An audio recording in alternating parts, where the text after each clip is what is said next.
Saudara, yang pertama yang saya akan bahas di sesi ini, khusus untuk sesi ini. Apa yang membuat saudara dan saya banyak menjauh daripada Tuhan?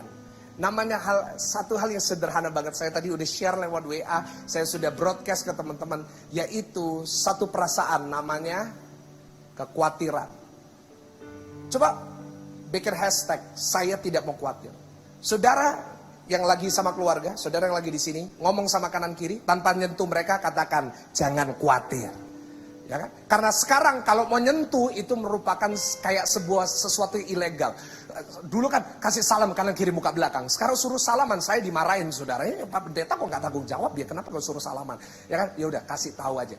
Pak, kalau perlu pakai face shield, kalau perlu pakai masker. Tapi saudara harus tetap memperkatakan itu, supaya saudara nggak lupa rasanya gimana untuk bersekutu di gereja. Kekhawatiran. Ini adalah tema dari banyak pokok doa yang masuk di acara Sela. Banyak yang masuk setiap hari, ratusan pokok doa. Pak, saya khawatir saya gak bisa bayar cicilan. Pak, saya khawatir saya gak bisa ngelanjutin. Pak, saya khawatir saya gak bisa bayar uang sekolah anak saya. Pak, saya khawatir masa depan saya gak ada. Pak, saya khawatir banyak orang yang kerjaannya lagi terpengaruh. Pak, saya khawatir Pak, apa yang akan terjadi 1-2 tahun ke depan. Teman-teman saya semuanya pada khawatir. Pak, kira-kira kapan ya Pak orang bisa kumpul lagi. Karena banyak pekerjaan mereka itu melibatkan kerumunan orang, wedding dan lain-lain. Kekhawatiran akan membuat banyak orang menjauh daripada Tuhan. Dan saya mau mulai dengan sebuah peringatan dulu ya, sebelum saya lanjutin nanti. Gini. Tentang kekhawatiran, saya tulis di slide gini. Most of the things we worry about don't really come true. Setuju dengan saya? Hampir segala sesuatu yang saudara dan saya khawatirkan, itu nggak terjadi. But that doesn't stop us from worrying. Itu tidak menghentikan kita untuk khawatir. Tunjukkan bawahnya itu terjemahannya. Mungkin bagi saudara yang nggak ngerti bahasa Inggris, Bapak Pendeta ini ngomong ngopo? Nah ini di bawahnya ada terjemahan. Sadar nggak sih, apa yang kita khawatirkan, like 90% of the things we worry about, itu nggak terjadi. Tapi itu tidak menghentikan kita untuk tetap khawatir.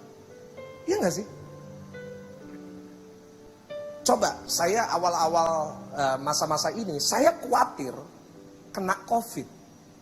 Seperti banyak dari saudara. Tentunya karena saya harus ada. Ini ibadah live streaming, ini bukan rekaman. Dan saya harus ketemu dengan cukup banyak orang. Dan awal-awal, di 2 bulan pertama, begitu saya langsung takut sudah. Langsung istri saya, lu, kok kamu kenapa kok haji? Padahal dulu kita mau bersin 10 kali juga nggak, it's okay, biasa banget. Tapi kita jadi khawatir loh. Tenggorokan nggak enak dikit. Waduh, mateng, mana ini. Tapi hari ini saya sudah dites, nggak terjadi. Tetapi kita tetap khawatir. Kenapa itu? Saudara, tentang kekhawatiran, saya bisa bicara tentang kekhawatiran karena kekhawatiran merupakan sesuatu yang saya alami dalam konstan setiap hari. Saudara, salah satu tantangan saya adalah kekhawatiran. Kenapa? Karena saya ini seorang yang perfectionist. Saya ini orang yang selalu ingin sesuatu itu perfect dan kalau bisa nggak salah. Karena itu ada banyak hal yang saya khawatirkan, hal-hal kecil. Contohnya tentang production dari gereja ini. Beberapa minggu yang lalu, sekitar 3 minggu yang lalu kalau nggak salah, saya diminta pemberkatan nikah jam 10. Sedangkan ibadah jam 10, saya disuruh ke Hotel Sheraton. Tahukah saudara, sebelum pemberkatan nikah, saya nggak bisa konsen di pemberkatan nikah. Saya mikirin gereja, kenapa? Karena saya khawatir ada sesuatu yang buruk yang akan terjadi. Padahal hari itu, everything was fine. Cuma ada masalah dengan internetnya sebentar, beres. Tetapi, itu hanya sebagian dari apa yang saya harus alamin. Dan begitu juga dengan saudara yang hidup perfeksionis. Apa yang semestinya saya nggak khawatirkan seringkali membuat saya stres. Sehingga saya hidup dengan selalu memiliki banyak tuntutan. Hidup saya selalu penuh dengan tuntutan. Dan saya temukan bahwa tuntutan terbesar itu datangnya bukan dari orang lain. Tetapi tuntutan terbesar selalu datang paling banyak dari diri kita sendiri. Dan itu yang membuat kita setiap hari khawatir sehingga gak bisa tidur, gak bisa makan, atau malah makannya lebih banyak. Ada dua kemungkinan. Dan saya rasa bahwa ini adalah sesuatu hal yang banyak orang sedang alami hari-hari ini. Terutama dengan banyaknya berita yang bicara tentang resesi, bicara tentang ekonomi ini dan itu. Dan saya temukan dan saya tulis di slide, apa sih sebenarnya yang kita sebagai orang Kristen, bahkan bukan orang Kristen juga, bagi saudara non-Kristen juga, apa sih yang kita khawatirin? Coba, kenapa kok kita sering ngerasa khawatirin? Apa yang kita rasa, apa yang kita khawatirkan?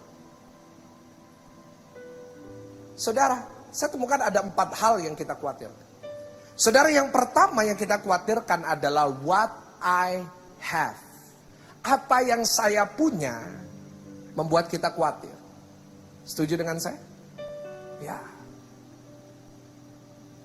Yang saya punya membuat saya khawatir. Apa yang saya miliki itu membuat saya khawatir. Saudara, punya gereja. Gereja ini miliknya Tuhan. Tetapi tentunya dipercayakan kepada saya, yang Tuhan percayakan kepada saya seringkali membuat saya khawatir. Ada berbagai macam hal yang harus saya tanggung. Ada banyak hal yang harus saya pikirkan. Dan kalau saya tidak punya ini, saya nggak akan khawatir tentang itu. Tapi saat saya punya, saya jadi khawatir. Apa yang saya punya membuat saya khawatir. Yang kedua, apa yang saya khawatirkan? What I don't have.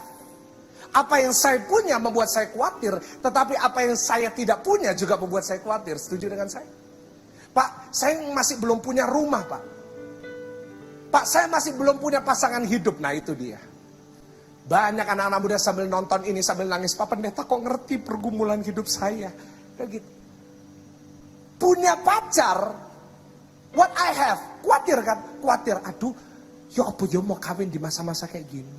Tetapi saya rasa masa-masa seperti ini adalah doa dari para lelaki-lelaki yang kepingin menikah. Kenapa? Karena dulu kalau mau menikah harus ngeluarin banyak. Tetapi kalau sekarang tinggal pemberkatan nikah.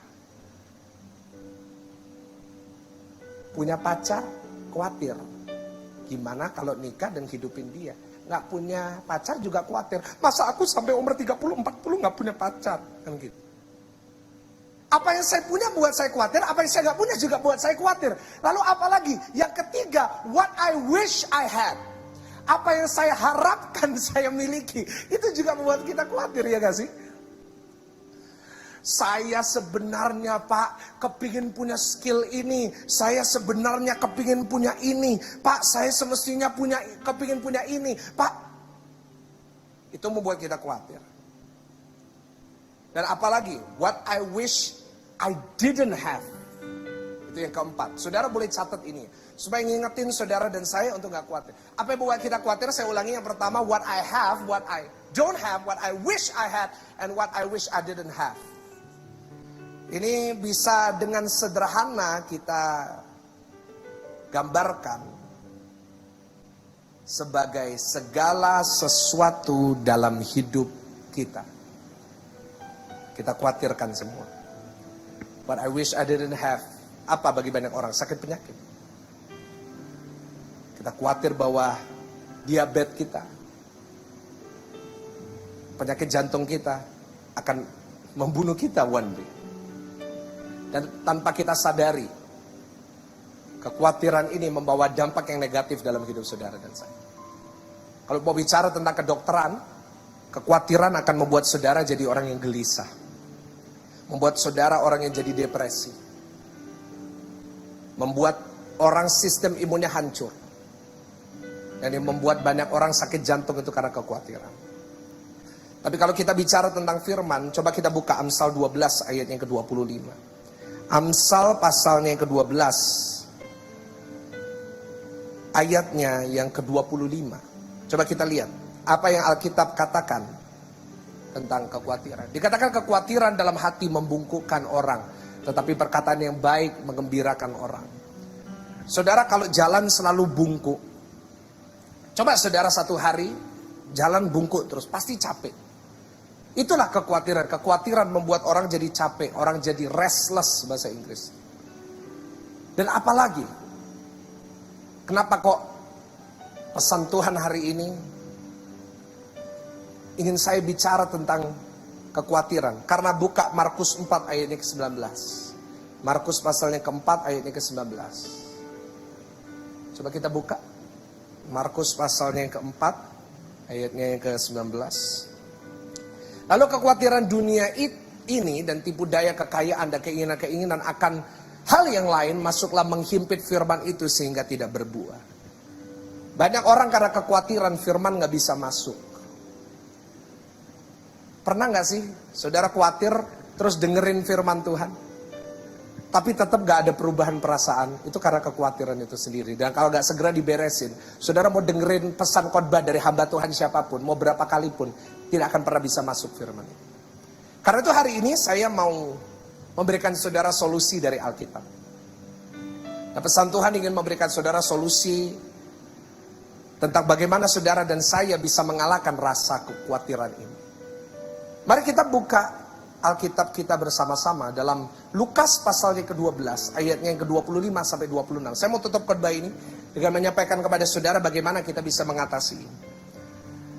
Siapakah di antara kamu yang karena kekhawatirannya dapat menambah sahasta pada jalan hidupnya? Dikatakan ayatnya yang ke-26 bisa ditampilkan. Jadi jikalau kamu tidak sanggup membuat barang yang paling kecil, mengapa kamu khawatir akan hal-hal yang lain? Saudara, yang pertama, saudara boleh catat bagi saudara yang hari ini sedang mengalami perasaan ini. Saudara boleh catat. Yang pertama, bagaimana Alkitab mengajarkan kita untuk menghadapi kekhawatiran dalam hidup kita. Yaitu yang pertama, saudara dan saya harus sadar bahwa kekhawatiran bukanlah sebuah solusi. Ini yang sangat penting untuk saudara dan saya tangkap dan untuk saudara dan saya sadar. Kekhawatiran bukan solusi. Lalu saudara mungkin bertanya, lalu Pak Pendeta, apakah kita sebagai orang Kristen gak boleh khawatir? Saya ingin katakan kepada saudara, it's okay to be worried. It's okay kalau saudara mau khawatir. Saya pernah khotbah, I'm not okay. It's okay to be not okay. It's okay to be worried. Saya nggak niru drama Korea ya. Saya khotbah dulu baru itu keluar, saudara. Haleluya. Saudara, kalau kita bicara tentang oke nggak untuk orang khawatir, saya mau katakan it's okay. No problem. Tapi saudara dan saya harus tangkap, oke, kita boleh khawatir. Yes, we can worry.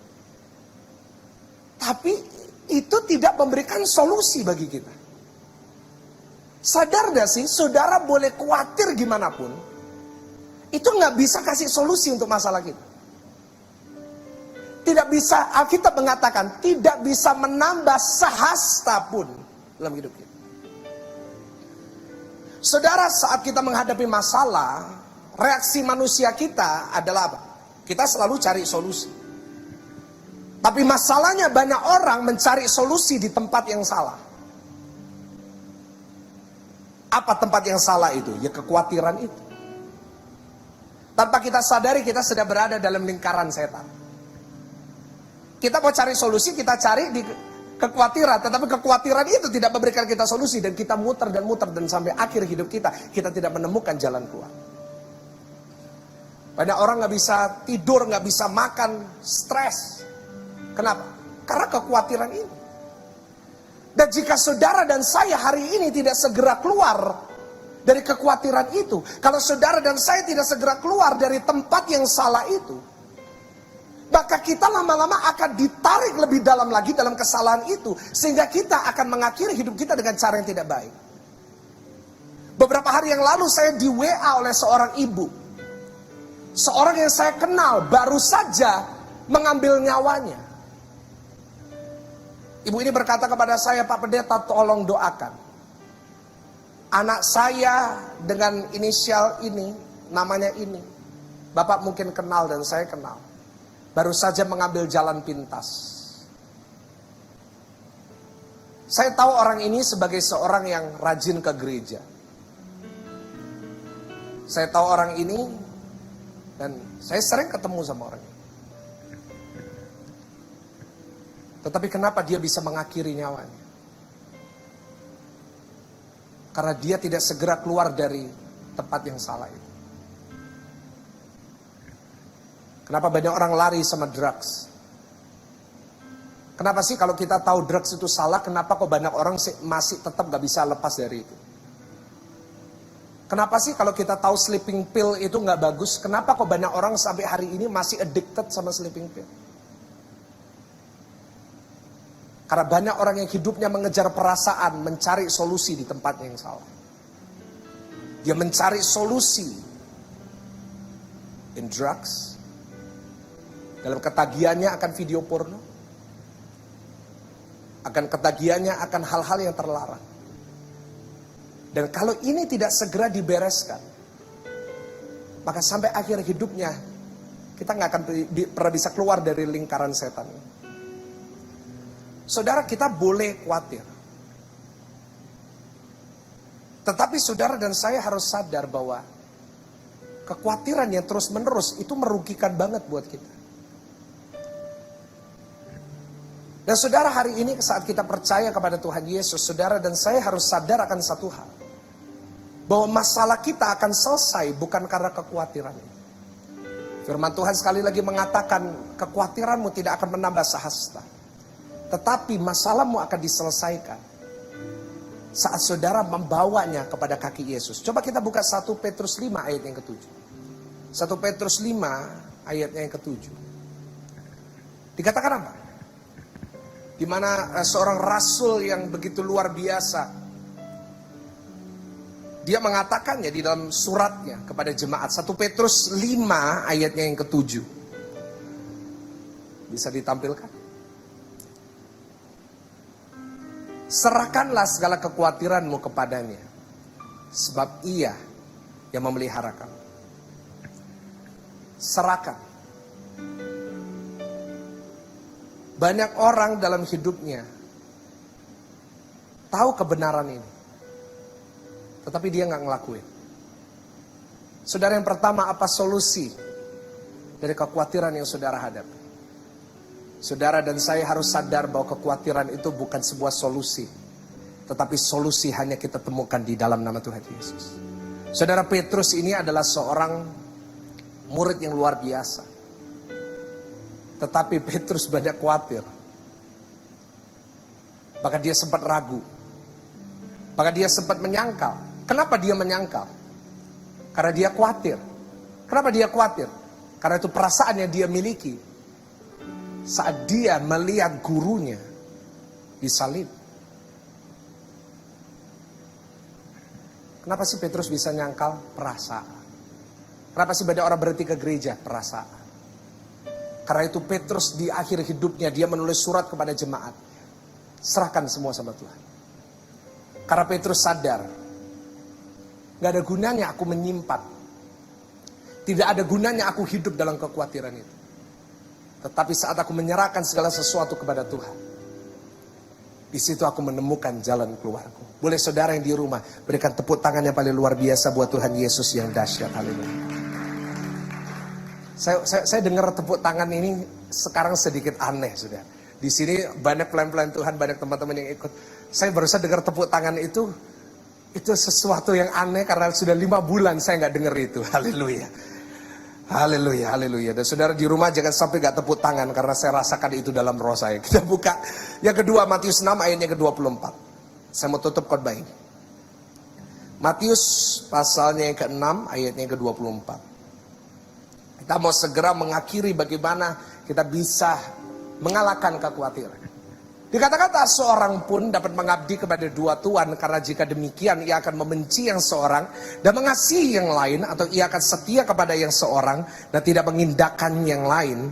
Kamu tidak dapat mengabdi kepada Allah dan kepada mamon. Saudara, yang kedua, yang terakhir, bagaimana saudara dan saya bisa ngalahin kekhawatiran? Yang pertama, ketahuilah bahwa kekhawatiran bukan solusi, tetapi solusinya hanya saat saudara menyerahkan segala sesuatu kepada Tuhan Yesus. Boleh katakan amin? Dan saudara, yang kedua, bagaimana saudara dan saya bisa keluar dari lingkaran setan, yaitu kekhawatiran. Yaitu yang kedua, jadikan Yesus Tuhan hidup kita. Saya ulangi sekali lagi, jadikan Yesus Tuhan hidup kita. Bikin hashtag Yesus Tuanku. Saya akan jelasin kenapa saya sebut itu. Tadi kita udah baca di ayat yang ke-24, tidak seorang pun dapat mengabdi kepada dua Tuhan. Saudara, sebenarnya apa sih sumber dari kekhawatiran kita? Coba sih, ayo kita gali dalam-dalam, kita khawatir itu sumbernya gara-gara apa? Sebenarnya satu. Sumber dari semua kekhawatiran kita cuma bisa diakarkan dengan satu kata, yaitu uang atau harta. Setuju dengan saya? Coba, orang khawatir, mau menikah khawatir, kenapa? Saya merasa saya tidak siap untuk bisa menerima suatu. Kita khawatirnya harus bayar makan untuk dua orang terus, harus bayar listrik untuk dua orang terus. Kenapa kita khawatir tentang masa depan? Karena kita takut kalau ekonominya jelek, kita gak bisa cari uang, sehingga kita gak bisa makan. Sumbernya kenapa khawatir? Uang. Tanpa kita sadari, segala sesuatu, masalah, kebanyakan timbul dari kata yang namanya apa, sudah? Keluarga bisa hancur. Keluarga bisa ngerasa gak kenal. Orang tua dengan anak bisa saling tidak mengampuni. Kenapa? Satu kata, uang. Kenapa banyak orang gak bisa tidur? Karena besok gak bisa bayar cicilan. Kenapa? Uang. Karena itu saudara dan saya harus sadar akan ini. Dan kita harus realistis tentang ini. Gereja harus realistis tentang ini. Dan saya mau ingatkan kepada jemaat Tuhan bahwa sebenarnya uang merupakan hamba yang baik. Sekali lagi, uang adalah hamba yang baik, saya tulis di slide. Tetapi uang adalah tuan yang kejam. Saat uang jadi hamba kita, itu baik. Kita bisa jadi berkat buat banyak orang. Kita bisa bantu orang. Saudara kalau punya uang bisa gaji karyawan saudara. Saudara bisa tetap operational. Itu hamba yang baik. Kita bisa jadi berkat. Kita bisa streaming. Itu kalau gak ada uang gak bisa. Coba berkata, ibadah, beriman, maka. Saudara mau dengar saya. Saudara harus punya pulsa untuk beli paket, untuk punya kuota. Untuk handphone yang saudara beli dengan uang, untuk saudara akses ke YouTube. Yang saudara pegang sekarang, itu perlu pakai apa? Uang itu hamba yang baik. Uang bisa membuat saudara mendengarkan siaran ini.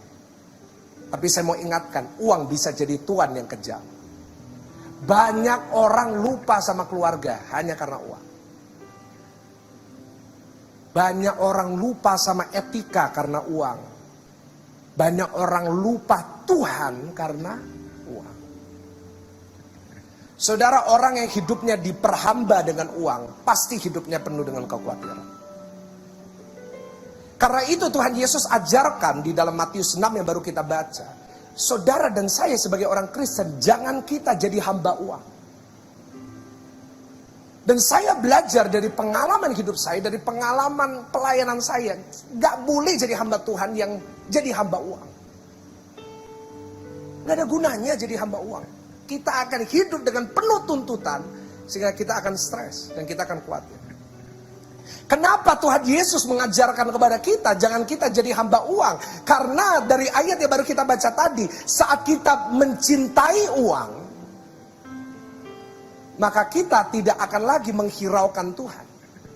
Coba buka ayat 24 lagi. Coba buka ayat 24 lagi. Coba kita ulangi. Dikatakan tak seorang pun dapat mengabdi kepada dua tuan, karena jika demikian ia akan membenci yang seorang, mengasihi yang lain, ia akan setia kepada seorang dan tidak mengindahkan atau tidak menghiraukan yang lain. Kamu tidak dapat mengabdi kepada Allah dan kepada Mammon. Berarti subjeknya di sini adalah Tuhan dan Mammon. Kalau engkau mengasihi satu, engkau akan membenci satunya. Kalau engkau mengindahkan satunya, engkau tidak akan menghiraukan satunya. Berarti kalau hari ini saudara dan saya jadi hamba uang, maka banyak dari kita tidak akan menghiraukan Tuhan.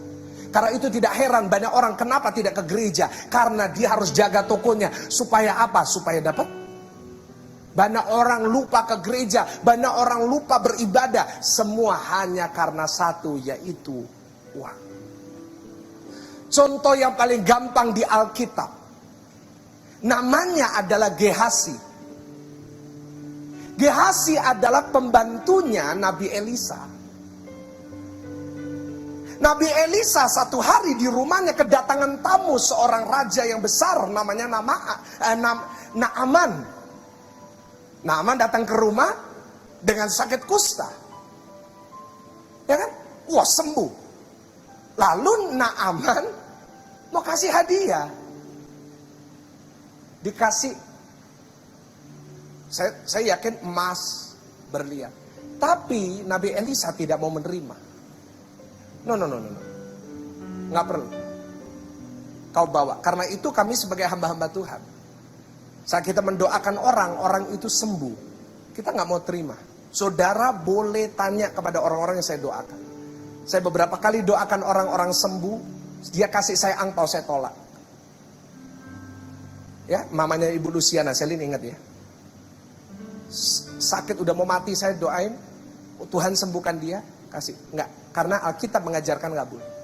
Tapi yang namanya Gehazi, karena dia bukan hamba Tuhan, dia hambanya uang. Saat Naaman sudah jalan, dikejar.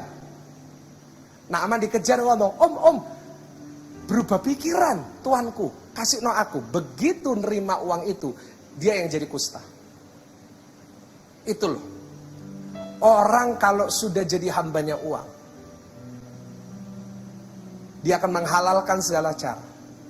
Dia akan menggunakan semua cara, bahkan lupa dengan apa yang Tuhan katakan.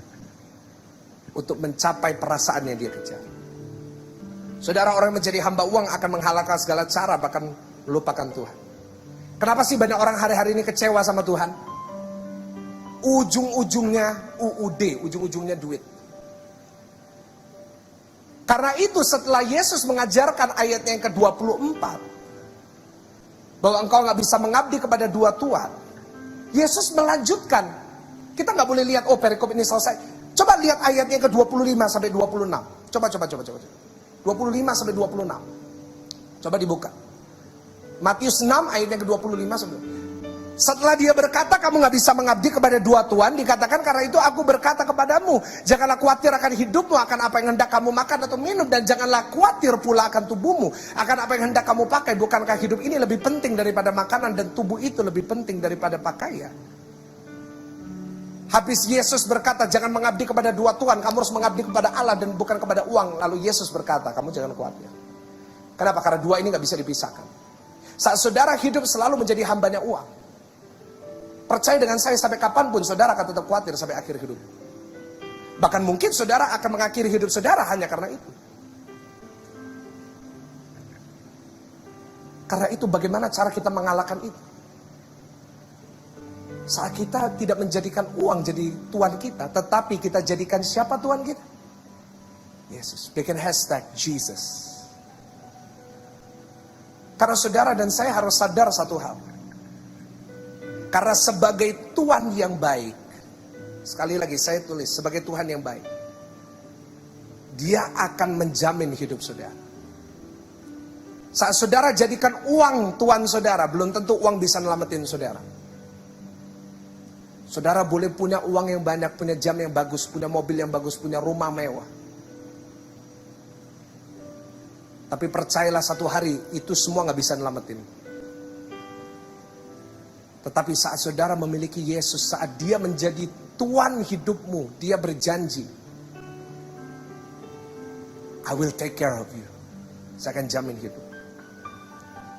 Saudara, kenapa saya pakai analogi Tuhan? Karena Sebenarnya ini adalah analogi yang menurut saya paling pas. Pemain musik silakan main. Saudara, kalau saudara ke negara yang maju, ke Amerika misalnya. Di Amerika ini ada sebuah policy yang diberikan sama government. Ya. Ada sebuah peraturan dari perusahaan yang diwajibkan sama pemerintah. Yaitu seorang bos kalau punya karyawan, dikatakan menurut peraturan ini karyawannya harus diasuransikan, harus dijamin hidupnya, harus ada asuransi kesehatan yang dijamin oleh Tuhan. Begitu juga dalam zaman Alkitab. Kalau seorang tuan mengambil seorang hamba, maka apa yang menjadi tanggungan dari hamba ini, semua ditanggung sama Tuhan.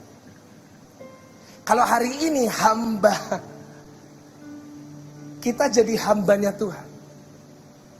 Kalau dia jadi tuan kita, maka percayalah bahwa apa yang kita butuhkan hari ini, itu ditanggung sama Tuhan Yesus. Karena itu saudara, bagaimana cara sederhana untuk kita bisa mengalahkan kekhawatiran, jadikan dia Tuhan dalam hidup. Dan jangan jadikan uang Tuhan hidup saudara. Saya mau tutup bagaimana saudara dan saya menjadikan Yesus Tuhan kita. 3 cara. Yang pertama, berserulah kepada dia. Mari kita banyak berseru kepada Tuhan. Mari kita, ada lagunya, Shout to the Lord. Berseru kepada Tuhan. Yang kedua, beribadahlah kepadanya. Taat kepada setiap perintah. Apa artinya beribadah? Saya mau taat dengan apa yang Tuhan katakan. Dan yang ketiga, berserah kepada kehendak. 3 hal ini sangat penting untuk saudara dan saya menjalani hidup ini. Kalau saudara mau jadikan dia Tuhan dalam hidup kita, wajib memiliki 3 hal ini. Kenapa?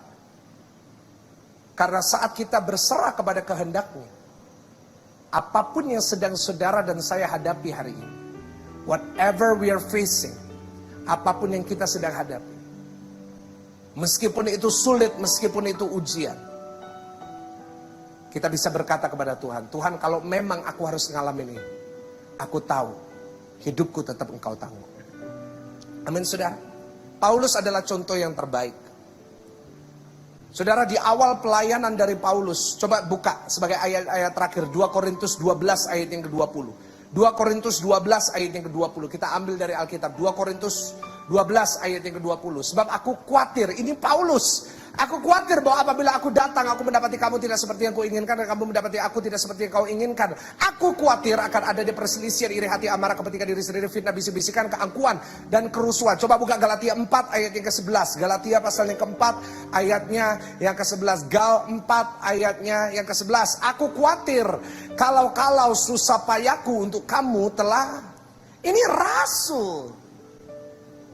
Aku khawatir dalam suratnya yang ditulis di dalam Alkitab. Aku khawatir ini, aku khawatir itu. Ini awal dari pelayanannya. Saat dia mendirikan gereja di Korintus, saat dia mendirikan gereja di Efesus, saat dia mendirikan gereja di Galatia. Tetapi coba lihat Filipi 4 ayat yang ke-6. Ini surat kedua terakhir sebelum dia mati. Filipi 4 ayat yang ke-6. Filipi pasal yang ke-4 ayat yang ke-6. Janganlah hendaknya kamu khawatir tentang apapun juga, tapi nyatakanlah dalam segala hal keinginanmu kepada Allah dalam doa dan permohonanmu dengan ucapan syukur. Roma 8:28. Roma 8:28. Roma 8:28. Kita tahu sekarang bahwa Allah turut bekerja dalam segala sesuatu untuk mendatangkan kebaikan bagi mereka yang mengasihi Dia, yaitu bagi mereka yang terpanggil sesuai. Lewat pelayanannya yang sangat panjang, dia sadar gak ada gunanya khawatir. There's no use. Kita boleh khawatir tentang hari esok, tetapi apa yang bisa kita lakukan untuk mengubah situasi hari esok?